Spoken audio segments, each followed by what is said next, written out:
Chapter 7. Oceans of Opportunity on the Edge of Europe.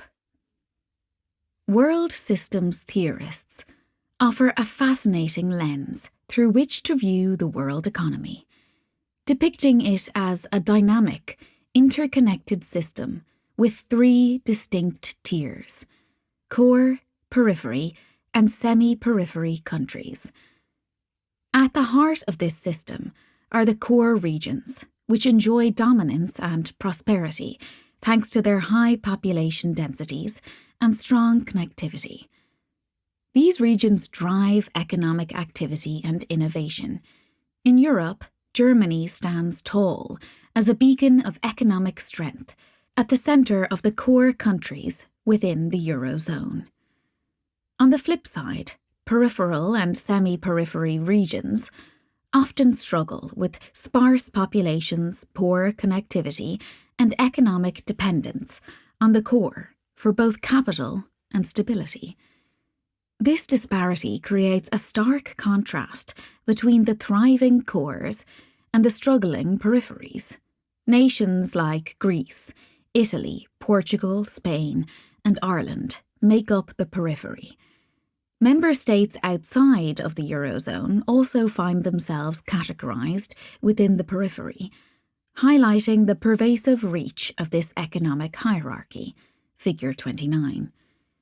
Europe's margins have generally remained elusive in the European integration agenda.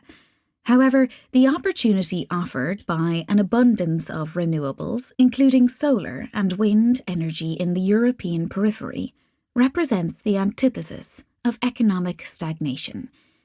Investment in renewable energy infrastructure in these regions at scale has the potential to unlock oceans of opportunity from the edges of Europe. This is a story about a great rebalancing in regional development by generating power where there is an abundance of resource and connecting it to where it is most needed. This chapter aims to explain how it is possible to rejuvenate marginalised areas, such as the western seaboard of Ireland, where an abundance of energy exists from floating offshore wind. Harnessing this resource has the potential to unlock a corridor of new economic and enterprise opportunities along the Irish Atlantic coast. The scale of the resource means that there is potential to export a surplus of energy from floating offshore wind to Europe. The potential for the west of Ireland to help solve Europe's future energy security is presented as a model for economic transformation in other peripheral parts of Europe. We start by describing Ireland's energy abundance opportunity and go on to explore the transformative impact this can have on decarbonisation, energy security, jobs, and the economy. This includes an overview of the historical context of development in the west of Ireland, the socio-economic deprivation of the region over centuries, and its relative marginalisation to date helps to explain why we need to grasp the opportunity presented by offshore wind for current and future generations. Case study: Ireland. Why Ireland? Eddie O'Connor fervently believed in floating offshore wind as a one-off opportunity for some of the most peripheral and economically disadvantaged areas of Europe. He was the first to recognise the enormity of the potential for floating offshore wind in Ireland's Atlantic margin. His vision was for 70 gigawatts of floating offshore wind to turn the stormy weather of the west of Ireland into a major benefit for local communities. Eddie also understood that the scale of the resource base exceeds Ireland's indigenous electricity needs. His advocacy for Ireland to become a net energy exporter of electricity to Europe is part of his outstanding legacy. His vision and reasoning are as relevant today. In fact, the need to unlock floating offshore wind at scale is more relevant now than ever, as widespread failure to progress the energy transition dramatically increases energy, economic and climate insecurity, putting consumers, citizens and the planet in peril. A review of Ireland's Atlantic domain by Bechtel aligned with Eddy's position. Bechtel estimated that over 70 gigawatts of floating offshore wind potential, 10 times the current peak demand, is within reach of the Shannon estuary. Unlocking this quantum would equate to supplying up to 10% of Europe's power by 2050, making Ireland's Atlantic wind one of the largest renewable sources in the world. Eddy would have welcomed and challenged the ambition of Ireland's offshore wind industrial strategy published in 2024.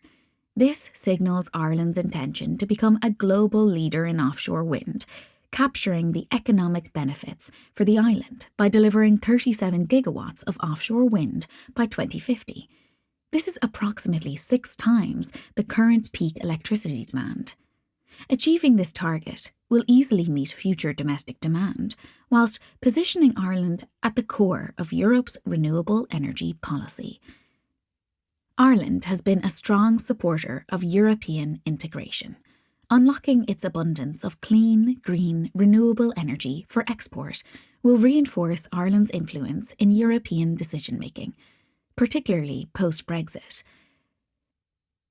Position Ireland as a leader in climate action, aligning with the EU's Green Deal, and reduce regional disparities within Ireland to present a unified and strong economy to Europe.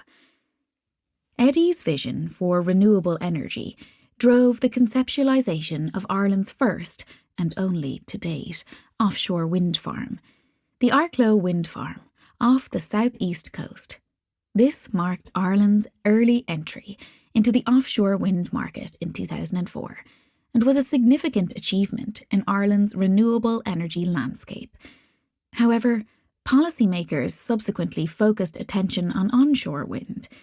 The deployment of over €5 billion of onshore wind in Ireland over the past 15 years shows the advantages of being early movers in this segment of the wind industry.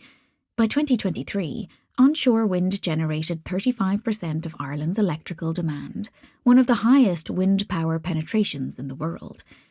Given the need to achieve net zero greenhouse gas emissions by 2050, increases in demand for electricity, and a target to achieve 80% of electricity from renewables by 2030, Ireland is now embracing the opportunities presented by offshore wind, initially through the Phase 1 and Phase 2 fixed-bottom projects in shallower waters closer to shore.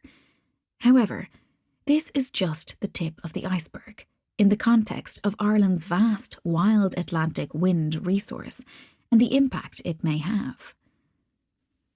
Scale of the resource. Ireland's blue economy potential is enormous, due to a unique and expansive exclusive economic zone, EEZ. Its marine space is 7 times its land mass, figure 30. Comparatively high wind speeds are routinely experienced from the weather systems that roll in from the Atlantic. This, combined with the vast continental shelf, means that the west of Ireland has an abundance of natural resources conducive to developing floating offshore wind at scale. It is highly ambitious, but 37 gigawatts is but a fraction of what could be built off the Irish Atlantic coast. Such is the scale of potential. Assuming 7 gigawatts comes from fixed-bottom wind, floating offshore wind needs an area of approximately 1.5 to 3 square kilometres per 15 megawatt turbine, depending on planning constraints, site conditions and other factors. On average, 30 gigawatts would therefore need 3,000 to 6,000 kilometres squared. The total offshore area in Ireland is in the order of 700,000 kilometres squared.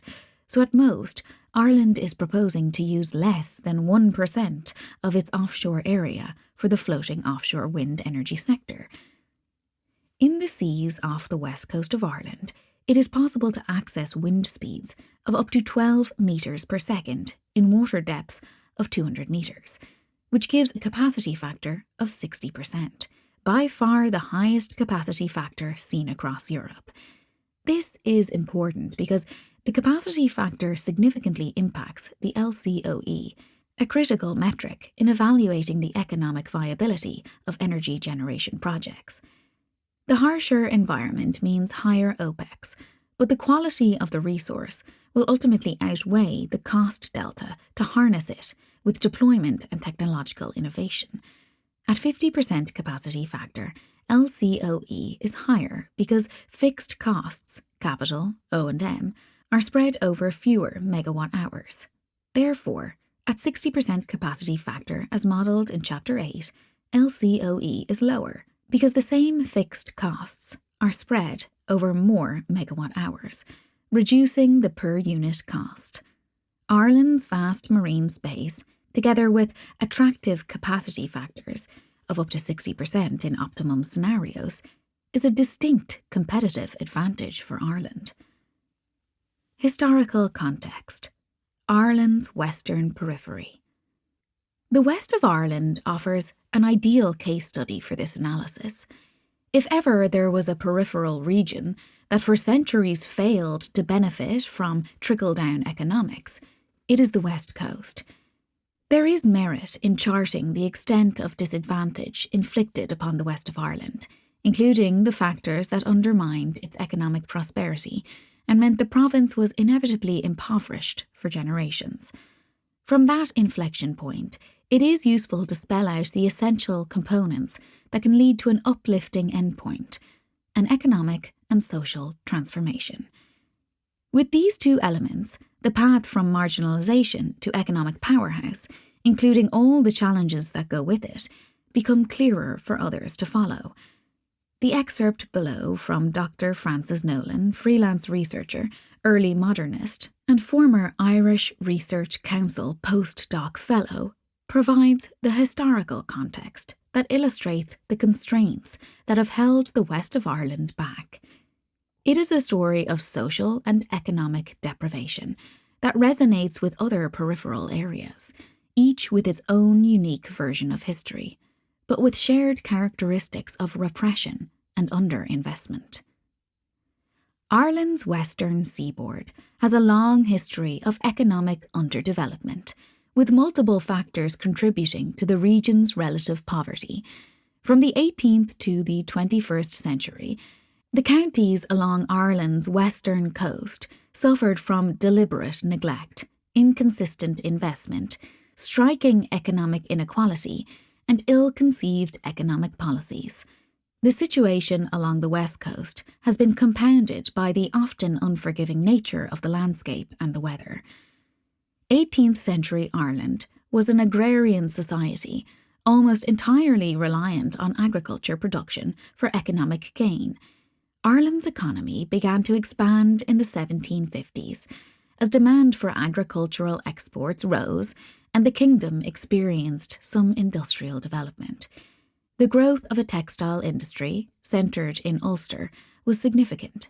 The demand for Irish linen fuelled the development of a cottage industry along the western seaboard, as poor families supplemented their income by growing flax and spinning yarn.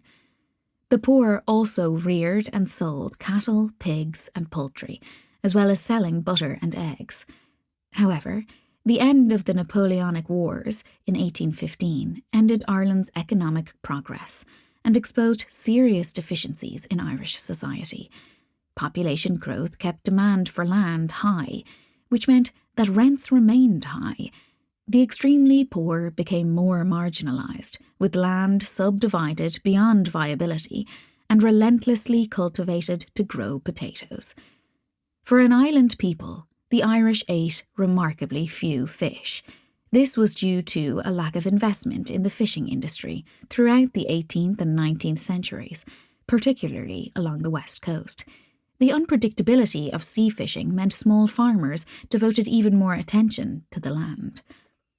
With high population density, high levels of poverty, and an over-reliance on the potato, the counties along Ireland's western seaboard were hardest hit during the Great Famine, experiencing excess mortality and significant rates of emigration. For 30 years after the famine, population density was shockingly high, as was the number of holdings unable to support a family. A downturn in the Irish economy in the 1870s was accompanied by a series of bad harvests, which was catastrophic. The West suffered through the most serious subsistence crisis since the famine. The enduring misery in Connacht fueled agrarian unrest and contributed to the rise of the Land League and to the Land War. The movement for land reform slowly transformed the lives of many poor families on the West Coast, but it was not a panacea to widespread poverty there. The scale of the problem was evidenced in 1891, when the Congested Districts Board, CDB, was established. The CDB attempted to combat poverty along the West Coast by promoting migration and emigration, investing in agriculture, developing fishing and other industries, and funding public works and infrastructure improvement.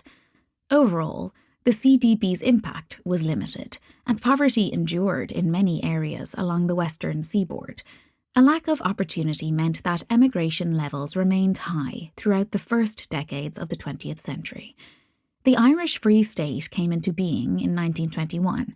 The government expressed commitment to free trade, but made some necessary interventions, the most significant of which was in the southwest, with the establishment of a large hydroelectrical generating plant at Ardnacrusha, County Clare. The early years of the nascent state were characterised by policies concerned with land redistribution, economic protectionism, decentralisation and self-sufficiency. While the 1950s was a dark decade, Irish governments made a decisive shift away from agriculture and towards industry, with the goal of establishing an export economy. The foundation of the Industrial Development Authority, IDA, in 1949 was an important intervention, as it was tasked with attracting foreign industry while promoting indigenous industry.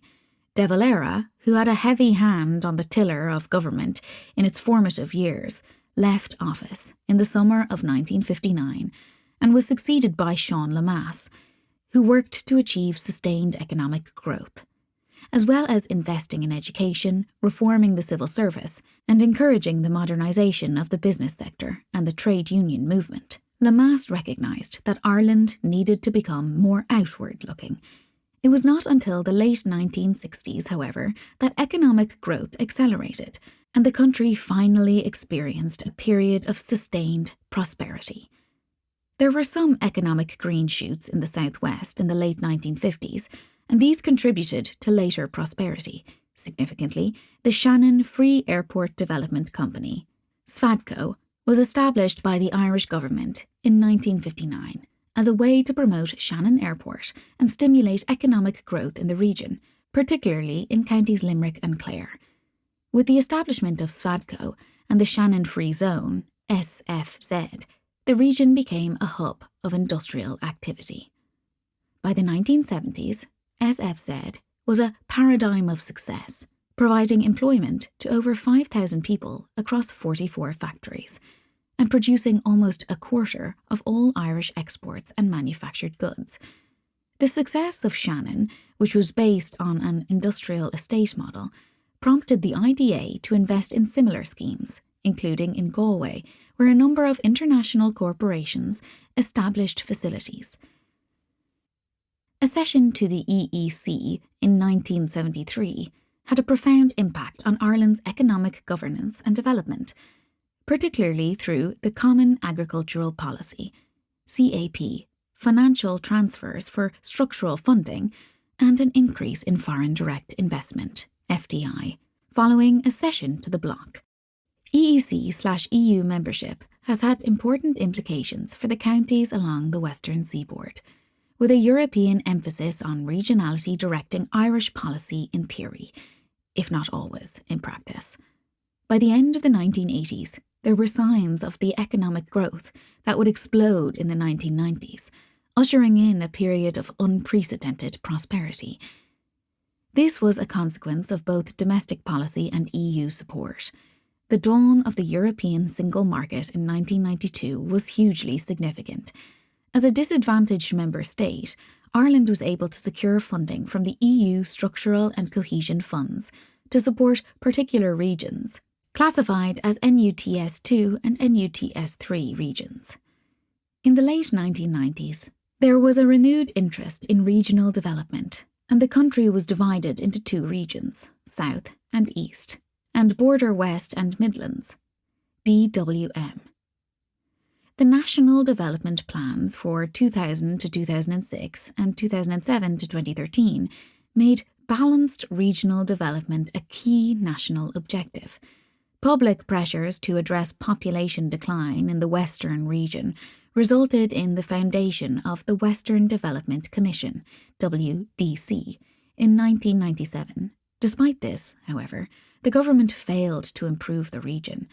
The bursting of the housing bubble led to the collapse of the financial system, which was heavily exposed to the property market and resulted in the economic crash in 2008.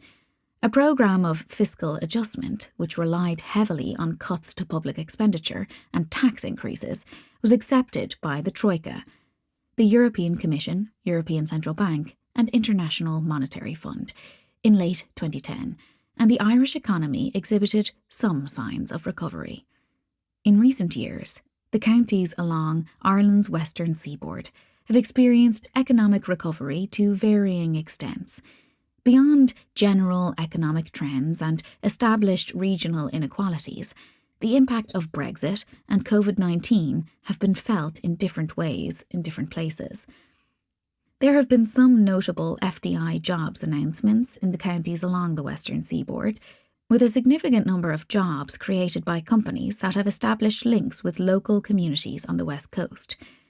There have been other important developments in the region, driven largely by the WDC. By 2019, it had invested €56.6 million in 187 SMEs, micro and social enterprises, directly creating 2,500 jobs. The establishment of the Wild Atlantic Way, WAW, in 2014 was a watershed. By 2020, the WAW had attracted almost 9 million foreign and domestic visitors to the counties along the western seaboard, generating €3 billion in revenue. Eddy wrote that impoverished places like the west of Ireland can move on from their dark, brutal history into the brightness of sustained opportunity. There is no single formula for how this can be achieved. However, there are 4 distinguishing features in Francis Nolan's historical account. 1. Investment in large-scale strategic national infrastructure is one.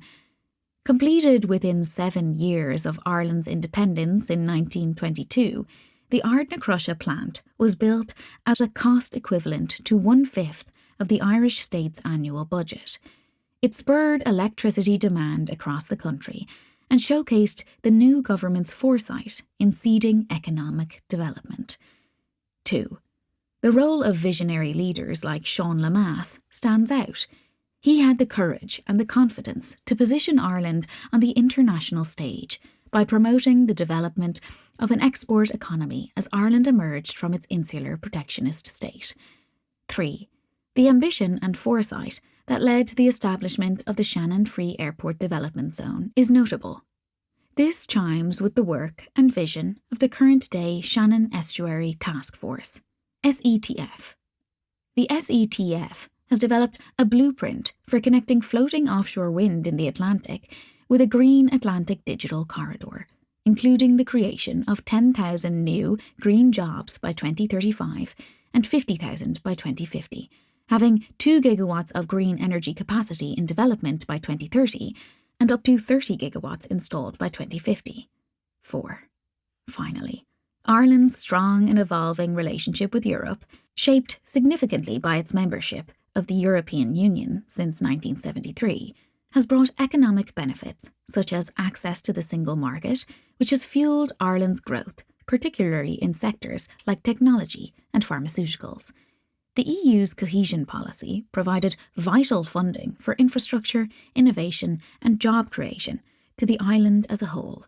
European support has meant that Ireland could also leverage structural funds to support the marginalised communities along the western periphery. These milestones in Ireland's history provide a crucial foundation for the decisions made today, which will shape the future of the island's economy, environment and society. Timely investment in strategic national infrastructure, visionary leadership, regional collaboration and EU support are all deeply relevant to how Ireland responds to the current opportunity presented by floating offshore wind. Oceans of opportunity for Ireland. The vast potential of floating offshore wind along Ireland's Atlantic coast offers a transformative and unique opportunity to decarbonise the economies of Ireland and Europe, and to address the region's long history of economic deprivation. The scale and nature of these regional development opportunities are outlined next. Impact on the Exchequer. As described by Dr. Nolan, agri-food and tourism have been the mainstays of the rural economy in Ireland. Over the last 2 decades, investment in transport infrastructure and digital connectivity has enhanced coastal communities, but challenges prevail. The population is ageing, fishing and agriculture are under pressure from climate and biodiversity loss, and the enterprise pool is shallow. Harnessing up to 30 gigawatts of floating offshore wind from the Atlantic by 2050 could reverse this impact, all the way from Cork to Killybegs. Capacity targets for offshore wind aim for 5 gigawatts by 2030, 20 gigawatts by 2040, and 37 gigawatts by 2050. Achieving these targets will generate an unprecedented number of new jobs from a single sector. If the government actively addresses skill shortages and attempts to increase local content in Ireland, WEI studies show that cumulative demand could be 146,000 full-time equivalent years by 2040. Floating offshore wind will be key to achieving the majority of this ambition, given limited sites for fixed-bottom projects and the likelihood of attrition from planning objections. These can be assumed to deliver circa 7 to 10 gigawatts. Looking to Scotland as a benchmark for the benefits that can accrue from royalties, developers paid approximately £700 million in one-off option fees for the rights to develop offshore wind projects in 2022. Once operational, these projects are projected to generate an additional £4 million per gigawatt annually in royalties, depending on their capacity. With nearly 25 gigawatts of potential capacity, the annual revenue from royalties could eventually reach around £100 million per year as the projects come online. This stable, long-term source of income to the economy could contribute to the Infrastructure, Climate and Nature Fund for reinvestment in the ports, grid and interconnectors required to spur economic growth and regional development, with plenty remaining to deliver other mitigation, adaptation and regional development strategies. In fact, WEI analysis of the full economic picture, including income from taxation and royalties, indicates that the government's target of 37 gigawatts by 2050 has the potential to add a whopping €38 billion to the Irish economy over the lifetime of all installed wind farms. The table in Figure 31 shows the GVA generated and the total FTE years of employment created annually by a single 1 gigawatt floating offshore wind project installed in 2040, as part of a scenario to achieve 37 gigawatts of offshore wind by 2050. The peak GVA in 2039 is about €180 million. Annual employment peaks in 2039 at about 2,400 FTE years. The SEAI O/E technology roadmap gives the total GVA over the lifetime of a single floating project as about €1.2 billion and total employment for a single project at about 14,000 FTE years over its lifetime. Revitalising coastal communities. Offshore projects will require a ribbon of onshore supports right along the Atlantic coast. For example, major manufacturing facilities will be required for the production of components such as concrete foundations and synthetic cables. The IDA has a role to play to secure these investments in strategic coastal locations. This will stimulate homegrown innovation in areas promoted by Enterprise Ireland, such as dynamic cables, mooring and anchor solutions, automated control systems, cybersecurity, and robotics. Subsea micropiles, offering a transformative approach to engineered offshore anchors, with lower costs and less environmental impact to traditional solutions, provides an excellent example of an innovative high-potential startup. Figure 32. Port enterprise hubs can become clusters for this new business development in the coastal zone. Such clusters have the potential to harness the world-class research capability of third-level institutions, such as the Centre for Marine Robotics in the University of Limerick. The Shannon Estuary Task Force has been a highly effective voice in promoting the development of the estuary, including Moneypoint, Foynes and Tarbert. As a manufacturing hub for floating foundations, a staging and service port for floating turbine integration substructure assembly, wet storage operations, and maintenance base and energy park clusters. The master plan for the Shannon Foynes Port Company is for an integration base and wet storage facility, figure 33. The Shannon Estuary is flanked by additional port capacity in Cork Harbour, Bantry Bay, Rossaveel and Killybegs, all of which have different capabilities on offer to support the nascent floating wind industry. The scale of Ireland's floating offshore wind means that a multi-port solution will be required, with ports and stakeholders playing various roles. Work by the IDA and the Department of Enterprise, Trade and Employment will determine Ireland's approach to energy parks. Assuming that e-fuel production may become a feature of energy parks, then strategic coastal land banks adjacent to good port infrastructure will be sought after. Ireland's hydrogen strategy focuses on hydrogen for hard-to-decarbonise sectors like heavy industry and transport, including for heavy goods vehicles, HGVs. Although hydrogen's role in the energy transition is strongly contested here, e-fuels like ammonia and sustainable aviation fuels, SAF, are viable products for some applications, as identified in the hydrogen ladder, figure 43. Green ammonia needs a mandate to become commercially viable in sectors like fertiliser production, but the SAF market is growing. Refuel EU aims for airlines to utilise 5% SAF by 2030 and up to 20 to 30% by 2035.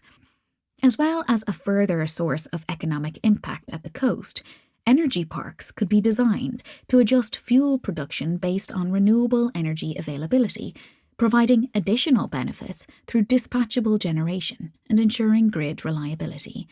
This is a microcosm of the vision for the supergrid, which aims to balance the distribution of power at the European level from peripheral hubs. Ireland's Community Benefit Fund is designed to ensure that coastal communities in the vicinity of offshore wind projects will benefit directly from developments. Under this initiative, a portion of the revenues generated by offshore wind farms is allocated to a fund that supports local community projects and initiatives, such as local sports clubs and cultural organisations. Ireland's Community Benefit Fund for offshore wind typically mandates that developers contribute around €2 per megawatt hour of energy produced. This translates to significant payouts depending on the scale of the wind farm and the amount of electricity it generates. For example, if a 500 megawatt offshore wind farm generates around 1,500 gigawatt hours annually, the Community Benefit Fund would receive €3 million per year, €2 per megawatt hour, by 1.5 million megawatt hours. Therefore, 30 gigawatts of floating offshore wind would generate approximately €200 million annually for rural communities. This unprecedented investment for rural Ireland will facilitate extraordinary communal revitalisation. Floating offshore wind will also have a net benefit for a just transition. New business and employment opportunities will become available for fishers who may seek alternative sources of income, helping to revitalise coastal communities. Ireland's diaspora, working in the offshore oil and gas sectors around the world, will also have options to return home to highly paid jobs, with the added attraction of the quality of life that the Atlantic margin has to offer. The quality of life in the west of Ireland is underpinned by the ecosystem of goods and services provided by a thriving, healthy Atlantic Ocean. The Marine Institute plays a vital role in helping to understand how the ecosystem functions, as well as the opportunity for coexistence between nature and humanity. In line with global targets for nature, the Irish government is committed to achieving 30% of marine protected area, MPA, coverage of Ireland's maritime area by 2030. The MPA network currently covers just 9% of Irish waters. Co-location of MPAs with floating offshore wind farms supports both the conservation of marine ecosystems and economic activity at sea. The selection of MPAs must progress to achieve conservation objectives, which are vital for protecting biodiversity. Without adequate science, monitoring and enforcement capability, there is a risk that these become paper parks. Incorporating surveillance systems on turbine towers, restricting trawling, and promoting nature restoration initiatives provide an opportunity to optimise marine space and ensure well-being for all. Regional development in Ireland. A green digital technology corridor is being promoted by regional stakeholders to cater for data centres, chip manufacturing, and other high-tech industries to be co-located with the power supplied by renewable energy from the West Coast, distributed along Ireland's main 400 kilovolt and 220 kilovolt cross-country transmission system. Strategically, targeting dispersed and ambitious growth in the digital economy outside of Dublin is a new opportunity for a country that has achieved global recognition for its ability to attract the likes of Apple, Amazon, Facebook, Meta, Microsoft, and Google. Ireland is the third largest hub for data centres globally, thanks to its cool climate, strong telecommunications infrastructure, EU membership, and strong data protection legislation. Public concerns about energy scarcity in light of increasing demands from data centres are growing. However, a more visionary outlook suggests that floating offshore wind energy can power the Gen AI revolution, with both sectors forming a foundation for Ireland's future economic growth. Supergrid-enabled connectivity to cheap solar PV from the Mediterranean, as a complement to year-round reliable floating wind, will further drive the business case for location here. While the focus here has been on the West Coast, it is fair to say that the Midlands region has suffered in equal measure from a historic lack of investment. Co-location with the transmission system means that places such as Lanesborough, County Longford, and Shannon Bridge, County Offaly, have an equal opportunity to become hubs for future digital solutions by taking advantage of the benefits of competitively priced green electricity on their doorstep. When the Money Point power station comes offline later this decade, it will free up valuable capacity on the grid for clean renewables. However, further investment in the network will be vital to realise the full extent of the opportunity for the Northwest region, which is poorly served at present. In the short term, private wires have the potential to allow direct connections between offshore wind farms and corporate end users by bypassing the congested national grid. Hybrid connections, which combine private wires with grid connections, offer a more reliable and resilient power supply, important for securing foreign direct investment in the regions.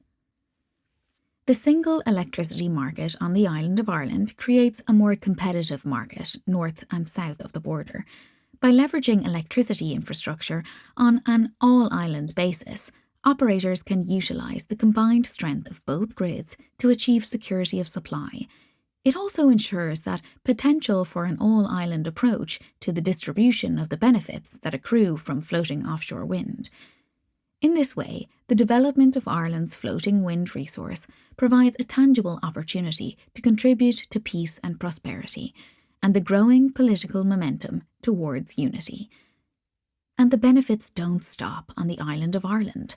The sheer abundance of energy from the deep waters of the Atlantic means that Ireland can export to the European market, thereby ensuring its future as a key player in Europe's energy security and decarbonisation ambitions. Becoming an energy exporter.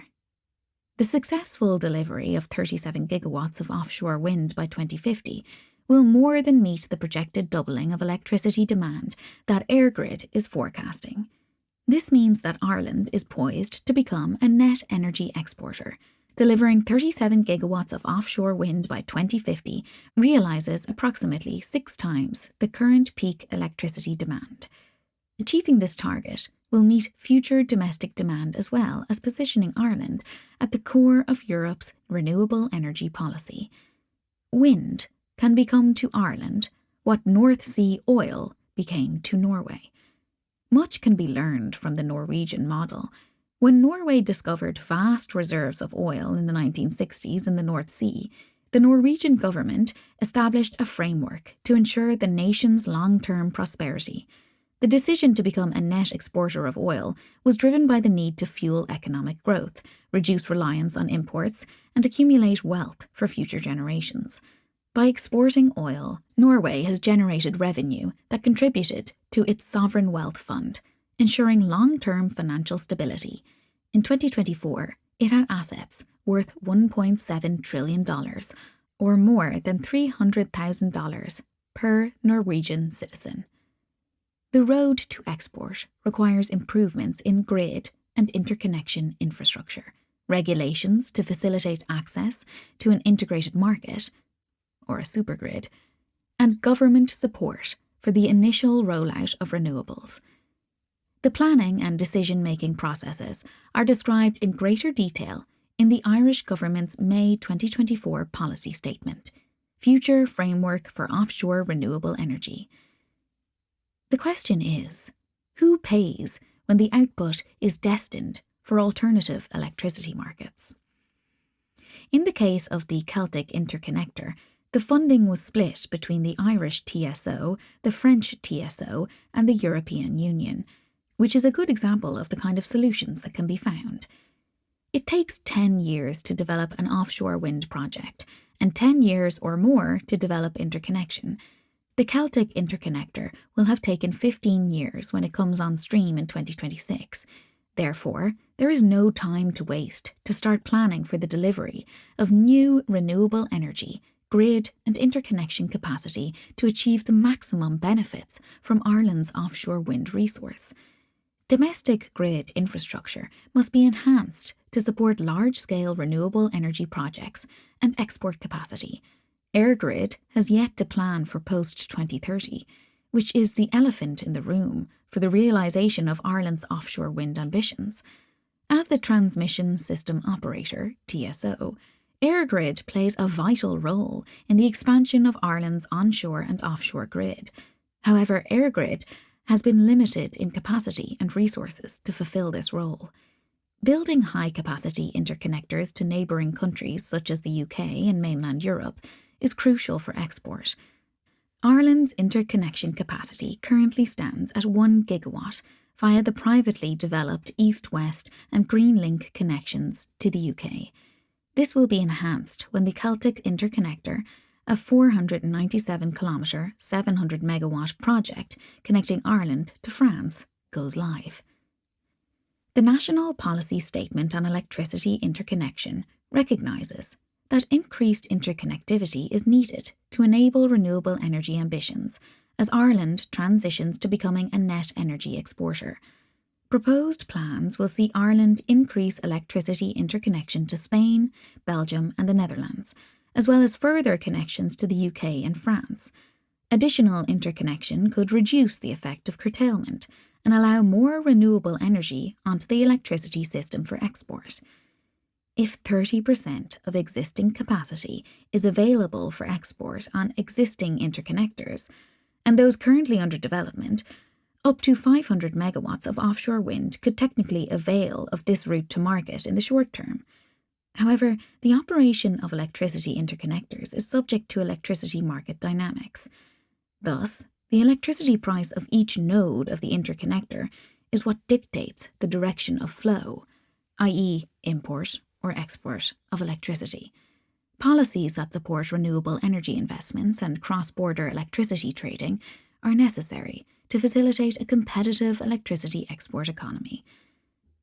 Large-scale deployment and technological advancements in floating wind will be key to Ireland being able to compete on price in the future electricity export market. Unlocking the key principles underpinning this book, access to the European supergrid to enable participation in the European energy market, will allow Ireland to benefit from higher prices during peak demand periods and integrate into regional energy trading mechanisms. Supply to Europe, the competition. It is important to appreciate that there is no time to lose. The competition will be fierce to feed the high energy demand centres of Europe. According to Michael Barnard, while current interconnectors are nowhere near the size and number needed to share renewable resources across the breadth of Europe, investments are being made and plans to share terawatt-hours of electricity are being drawn up. For example, the Southern Caucasus, at the nexus of Asia and Europe, has the potential to become a major provider of renewable electricity to Europe. Azerbaijan alone has significant potential for wind energy, particularly in the offshore areas of the Caspian Sea. According to preliminary analyses, the technical potential for wind energy in Azerbaijan's part of the Caspian Sea is estimated to be around 157 gigawatts. This includes 35 gigawatts in shallow water basins and 122 gigawatts in deep water basins. Early-stage development work on a 1,100-kilometre gigawatt-scale HVDC transmission link from Azerbaijan's neighbour Georgia to Romania in Eastern Europe has already begun and could start operating as soon as 2029. The X-Links Morocco-UK power project will connect Morocco and the UK via a 3,800-kilometre HVDC subsea cable, transmitting 3.6 gigawatts of renewable energy generated from large-scale solar and wind facilities in Morocco. But it's not alone. The Tunisia-Italy HVDC interconnector, also known as the El-Med interconnector, is a planned 600-megawatt 224-kilometre cable that will establish a high-voltage direct current link between Tunisia and Italy, expected to be operational in 2028. The 2-gigawatt Euro-Asia interconnector is a significant HVDC, high-voltage direct current, subsea cable project that aims to connect the electricity grids of Israel, Cyprus and Greece with the broader European transmission network, and is expected to be operational in 2025. Greece has notable potential in floating offshore wind projects in the Mediterranean. Turkey alone, double the size of Germany, yet with the same population, shares the 70 gigawatts of Aegean Sea offshore wind potential with Greece, but has vast interior steppes and plains that are sparsely populated. The potential for 50 gigawatts of onshore wind and 380 gigawatts of solar exists, but only 2.4 gigawatts of HVAC transmission connects the country to Europe. We can clearly see from these examples an abundance of renewable energy is being unleashed from peripheral regions. The race has begun. The question is, who will succeed in becoming the powerhouse of Europe? Can Ireland develop its floating offshore wind resource to become competitive with existing plans to distribute low-cost renewable energy? Can Ireland become a fast follower? Floating offshore wind in Ireland. Current state of play.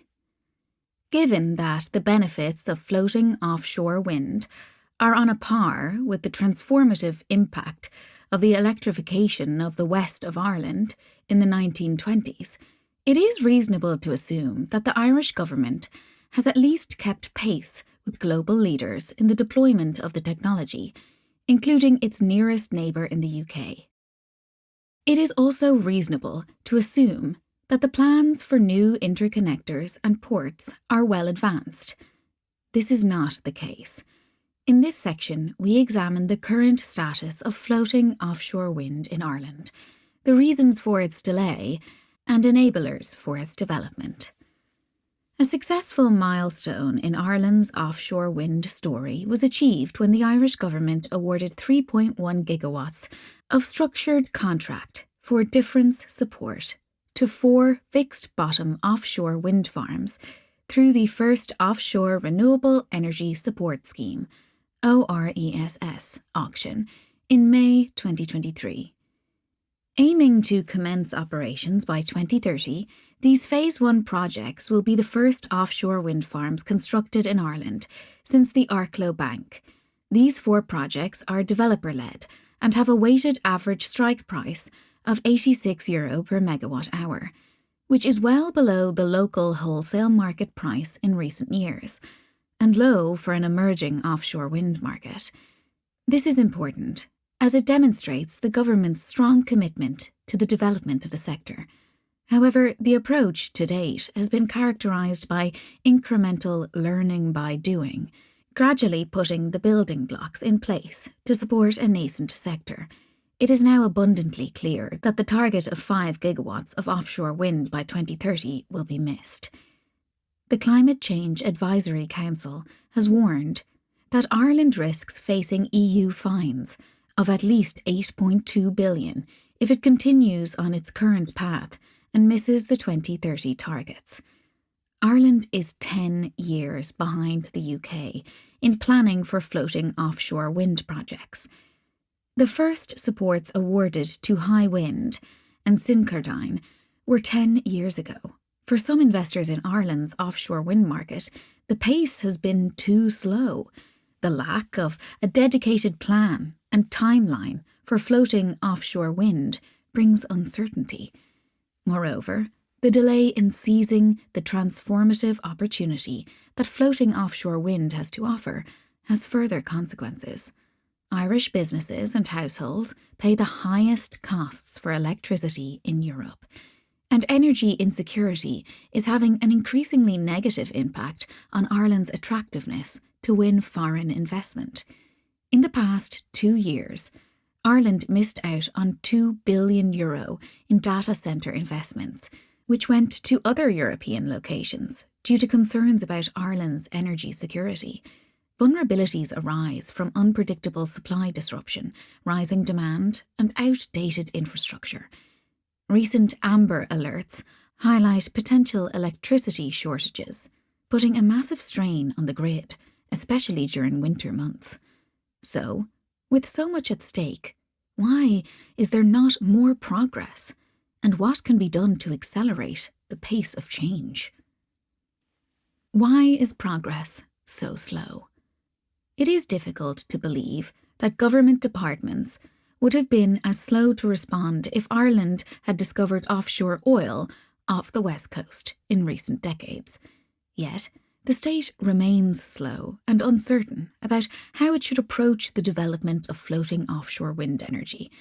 Dithering persists, with the government in Dublin, despite the 16 gigawatts of floating offshore wind envisaged by the Crown Estate through the 2030s in the UK part of the Celtic Sea. As the UK harnesses this capacity, Ireland will be faced with massive competition, not simply from the supply chain for offshore wind, but from a new high-tech corridor powered by UK Celtic Sea wind. Ireland will lose out on the valuable gains in foreign direct investment, FDI, achieved during Brexit. Several possible explanations exist for Ireland's reticence to move more quickly on floating wind. 1. First, there is a lack of capacity in government departments to understand the issues and to undertake the analysis needed to underpin decision-making. While resources have been increased in key departments, and new processes and units have been established, there are still too few people in key positions with strategic planning capabilities. The policy process is characterised by what Charlie Lindblom describes as incrementalism, or muddling through, in policymaking. His research shows that non-incremental policy departures are rare, and major policy departures only ever materialise in response to a crisis, or after years of rationalising an issue, encapsulated as the pursuit of perfection over progress. All available resources are focused on baby steps to get fixed bottom projects up and running in the first instance. The departments are ill-equipped to plan for the long term. The focus is on 2030 targets and not beyond. 2. Even though we are living through the decisive decade of the interlinked climate and biodiversity crisis, this has failed to trigger a COVID-like emergency response. The full existential threat of the climate crisis on a global scale is difficult to comprehend. It can often feel too distant from the daily reality of Irish citizens. This detachment dampens the sense of urgency required to drive the energy transition from both grassroots and governmental levels. As a result, immediate concerns like the housing crisis or hospital waiting lists continue to dominate the political agenda. Promoting the economic, regional and job creation benefits of floating offshore wind is much more likely to appeal to voters. This is the message the politicians need to hear and share. Voters can also be bewildered by government messaging. For example, it is easy to feel assured by announcements such as those from EirGrid about record-breaking levels of renewables onto the grid. 40% of electricity was from renewable sources in August 2024. This can introduce a degree of complacency among electricity consumers. However, the reality is that EirGrid is struggling to keep the lights on, is ill-equipped to meet increasing demand, and has failed to plan for the future. 3. Despite being an island nation, Ireland has an underdeveloped maritime economy. Unlike the farming lobby, the marine community is not a strong constituency. This is one of the reasons for Ireland's late start in marine spatial planning. The National Marine Planning Framework was launched in 2021 as the cornerstone of a new era of offshore development. This was given credence by the Marine Area Plan Act, impressive legislation which overhauled the decision-making process for the management of Ireland's marine resources. The next incremental step in the marine spatial planning process concerns the production of designated marine area plans, DMAPs. The first South Coast Designated Maritime Area Plan, SC DMAP, provides for 4 development areas to harness circa 4 to 6 gigawatts of fixed-bottom offshore wind, figure 34. This will pave the way for the next ORESS auction, which will see developers competing for 900 megawatts of capacity in the SC DMAP Site A. However, with the DMAP process taking 2 years, the consequences are dire, resulting in missed targets and massive fines. Meanwhile, the west of Ireland suffers the most from lost opportunities caused by the convoluted twists and turns of the policy machine. 4. Finally, Ireland has a poor track record in consenting large infrastructure projects. The Planning and Development Bill 2023 aims to increase certainty by introducing statutory timelines for decision-making, restructuring on board Planola, and ensuring the costs of judicial reviews are not prohibitively expensive. Industry groups have aired concerns that government plans to overhaul the planning legislation will have limited effect in practice. By way of an example, investment in the port of Rossaveel, a fisheries harbour with the potential to become a hub for floating offshore wind, reveals challenges with planning system.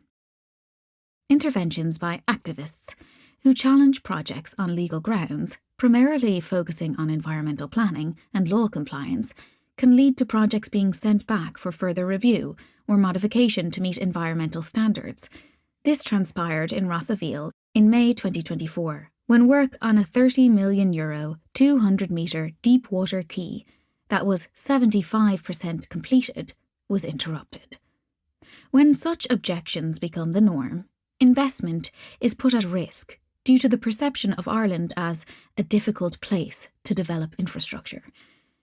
Ironically, the environment will become the ultimate casualty, as failing to deliver renewable energy infrastructure at scale will accelerate climate change, putting ocean health and the people who depend on it in great peril. Accelerating the pace of change. The path from marginalisation to economic powerhouse is full of promise for Ireland. Despite clearly stated targets and ambitions, the journey has yet to progress.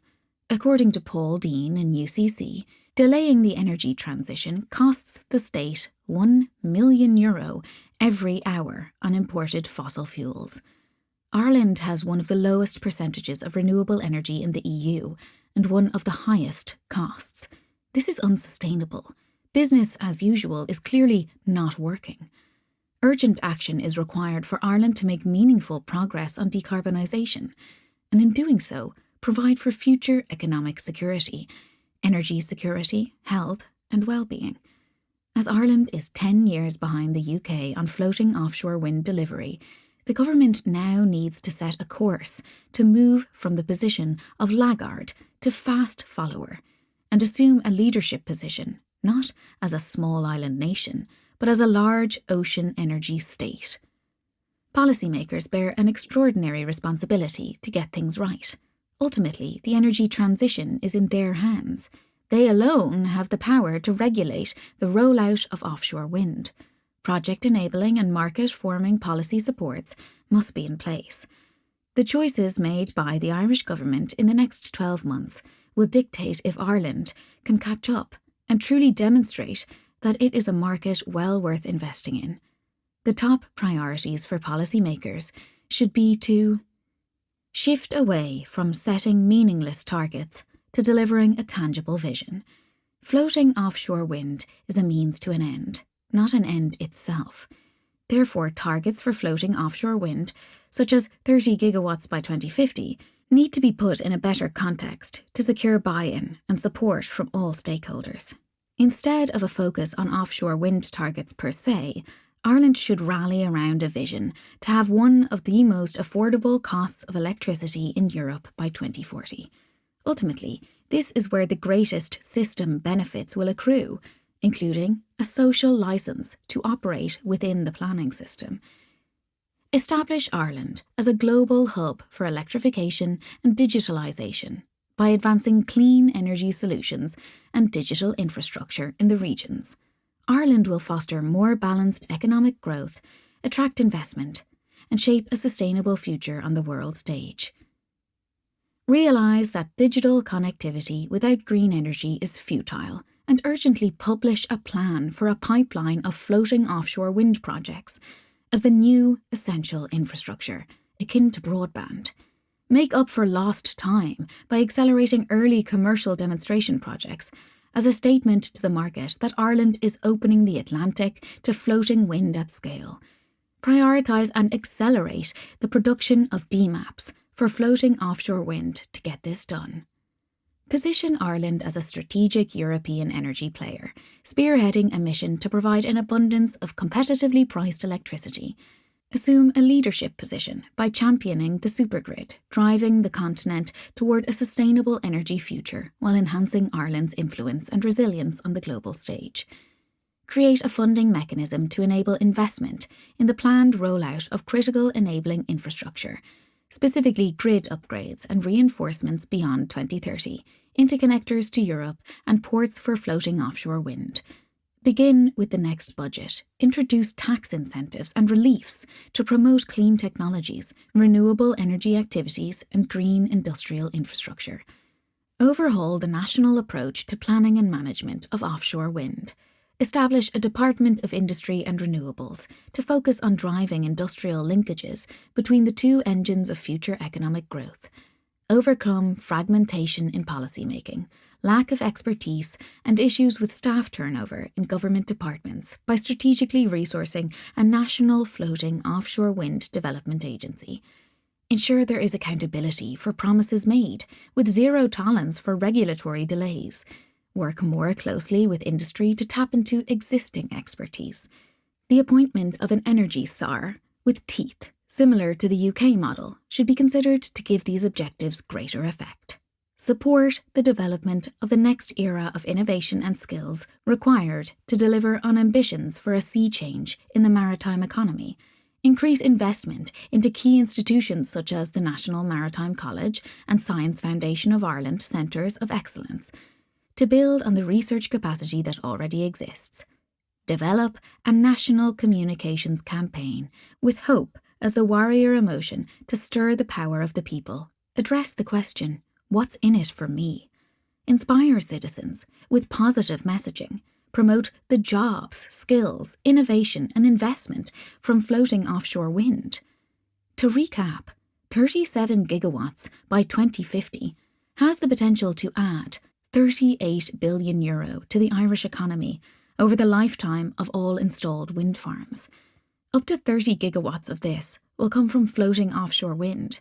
This means thousands of offshore wind jobs along the Atlantic seaboard, billions of euros generated in seabed royalties, and €0.2 billion annually in benefits, first to coastal communities, an energy engine to drive a new economic model of digital solutions and electrification, greater peace and prosperity on the island of Ireland, smarter marine protected areas, greater prestige and influence in Europe as an energy powerhouse, and sovereign wealth generated from energy export. From small island nation to large ocean energy state. The investment required by the Exchequer to kick-start the floating offshore wind sector is a mere drop in the ocean when stacked alongside the sheer abundance of transformative benefits that floating offshore wind can bring. By leveraging wind from the Atlantic Ocean, investing in port and grid infrastructure, and fostering collaboration between industries, Ireland can ensure a sustainable, reliable and scalable power supply for its burgeoning digital and decarbonised economy. As a matter of utmost urgency, the Irish government must put a comprehensive plan in place to become a fast follower and ultimately a global leader in floating offshore wind. The competition to power Europe is fierce. Therefore, to become a player, Ireland needs to up its game dramatically. This is Ireland's 21st century Ard na Crusha moment. The domestic energy market alone cannot exploit the resource at the scale needed to maximise the socio-economic benefits of floating offshore wind to Ireland. Key to this is unlocking the export potential of floating offshore wind by connecting energy from the edge of Europe to the heart of the demand. A small island nation, reliably exporting up to 20 gigawatts of renewable energy to the European grid per year, can become a large ocean energy state, far less peripheral and far richer as a result. The benefits of the energy transition to peripheral economies in particular can be utterly transformative. Ireland serves as a case in point. The final word goes to Eddie O'Connor. The essential catalyst is strong and visionary politicians, willing to pursue this course assiduously and urgently, while avoiding the trap of short-termism. Such politicians are not always in plentiful supply. It requires that they work together for the betterment of their region, rather than being curtailed by narrow party political priorities, and have the backing of a fit-for-purpose planning system that delivers sustainability in the common interest. Chapter Key Points. 1. The abundance of renewables in the European periphery represents a massive opportunity for economic transformation of these regions. Major interconnection projects are unlocking this potential. 2. Strong visionary leaders, regional development policies, and membership of the European Union played a historic role in taking the west of Ireland out of poverty. Floating offshore wind provides the foundations for national and regional prosperity for the 21st century. 3. Over the last 5 years, a considerable effort has been made to put a national marine planning framework in place as the cornerstone of a new era of offshore development. 4. The race to the bottom, to drive prices down at the formative stage of development of the offshore wind industry, could be fatal to the development of the local supply chain and job creation. 5. The Irish government must show more bold and ambitious leadership to remove planning constraints and invest in critical enabling infrastructure, specifically ports and grid. The upfront investment required is a drop in the ocean compared to the private sector capital it will unlock and the jobs that will be created. 6. DMAPs need to be accelerated for the rest of the coast in 2025. 7. It is not the resource, but the market, that is the limiting factor for the development of floating offshore wind in Ireland. Multiple routes to market exist for development. 8. There is a very low risk in assuming that the European market needs competitively priced electricity from Ireland, and that costs of floating wind will come down with deployment at scale over time. Progress rather than perfection is needed to accelerate the energy transition. 9. It remains to be seen if Ireland emerges as an exemplar in repositioning its marginal economy to become a vital powerhouse in Europe.